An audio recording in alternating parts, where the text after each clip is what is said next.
Imagine arriving at your hotel after a long journey. Your reservation is confirmed. Your payment went through. Your room number is already assigned.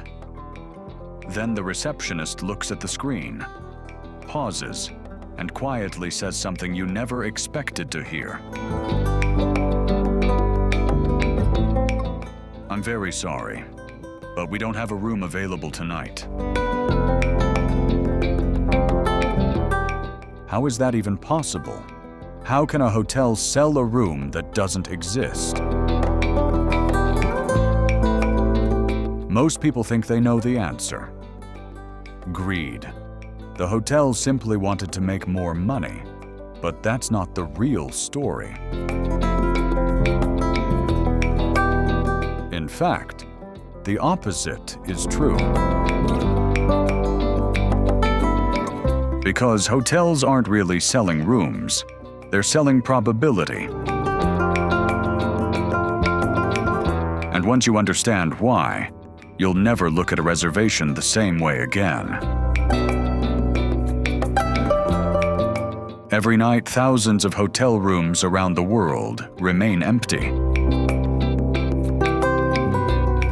Not because nobody wanted them, but because someone who booked them never arrived. Some guests cancel at the last minute. Some miss their flights.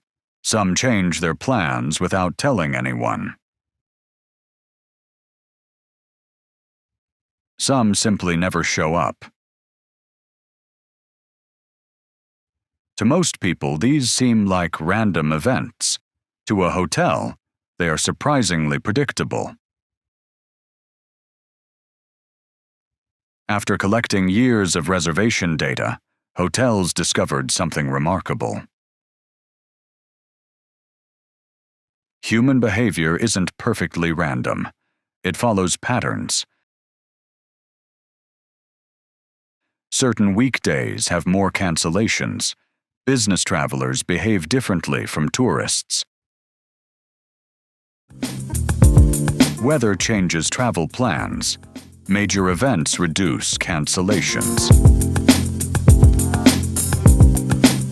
Even the way someone books a room changes the likelihood that they'll actually arrive.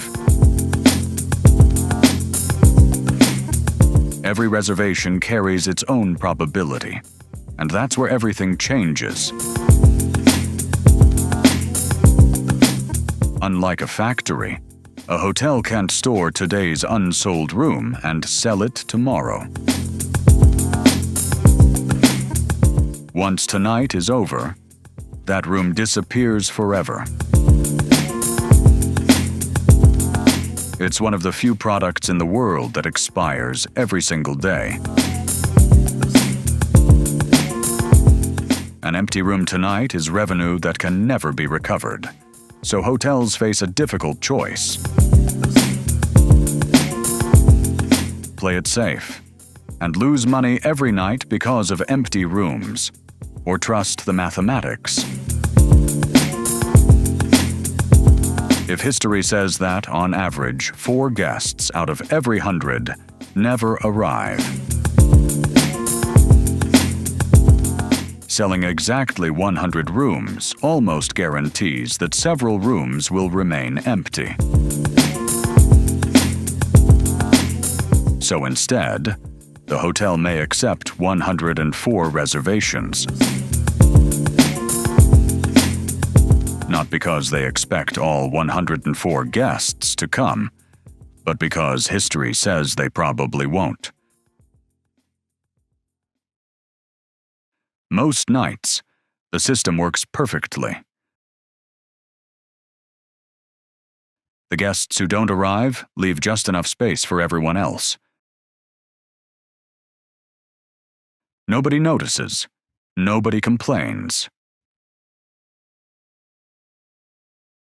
The mathematics stays invisible, but probability has one rule. It is never a guarantee. Every once in a while, something unusual happens. Nobody cancels. Nobody misses a flight. Nobody changes their plans.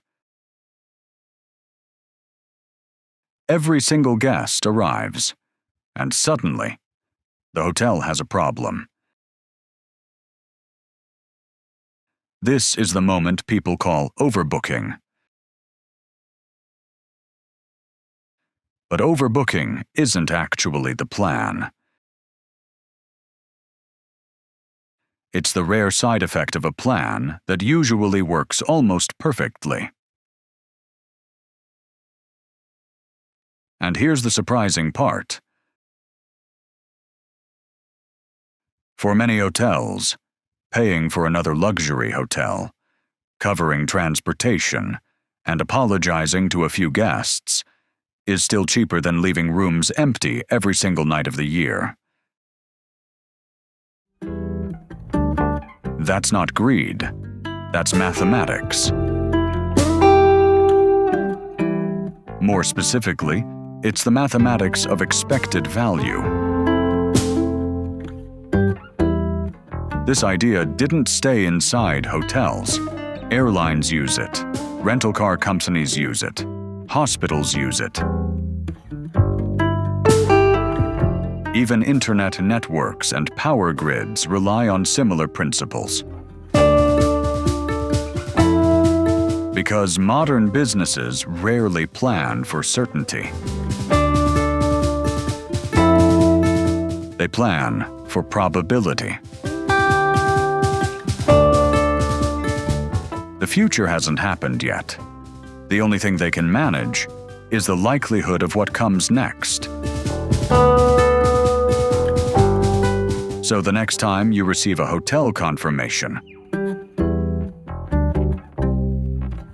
remember something most people never realize. That reservation isn't a promise that your room already exists. It's the result of millions of past decisions, millions of human habits, and millions of probabilities quietly working behind the scenes. Hotels don't just manage buildings, they manage uncertainty. And perhaps that's the strangest part of all. The room you thought you booked may have been reserved by mathematics long before it was ever reserved by you.